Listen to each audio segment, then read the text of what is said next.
Morning, my dear brothers and sisters. Today's gospel presents a very strong warning to all of us.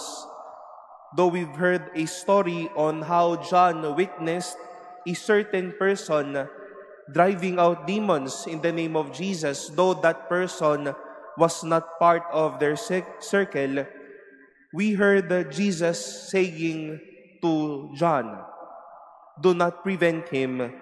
There is no one who performs a mighty deed in my name who can at the same time speak ill of me." Mukha at talaga namang mahirap balansihin o tignan na ito. Kinikilala natin si Jesus, tinatanggap nga po natin si Jesus sa banal na Eucharistia. We bear our name as Catholics or being Christians. But sometimes, what comes out of our lips and life may seem to be inconsistent.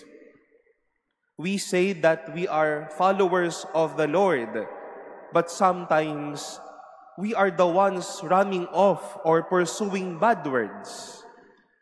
We try our best to receive the Lord, but many times what comes out of our lips and our hearts may be the heaviest of all words that people can even take and even receive. Sinasabi nga po natin, deboto tayo, katoliko tayo, madasalin tayo, pari ako, servant ako. But sometimes, we were the ones who would initiate speaking ill of others and ultimately speaking ill about the Lord.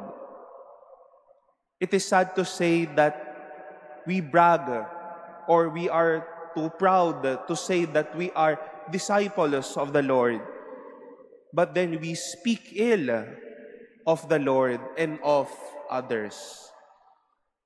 Knowing the Lord means taking off ill languages. It is not because we've known the Lord or we bear this faith, and that is why we will have the power to speak ill of others and of God. But knowing the Lord means speaking about the Lord, doing with the Lord, and living like the Lord. The next time, my dear brothers and sisters, that we will see others say that they follow the Lord, o sa mga panahon na tayo din na magsasabi na sinusundan ko ang Diyos, nananalig ako sa Diyos, sumasampalataya ako sa Diyos. From these radiate not ill words, but inspiring words. Thoughts that will encourage and not discourage others. Words that are not ill, but words that will strengthen. And most of all, a life that will not put God off, but a life that praises the Lord and speak God's goodness every day.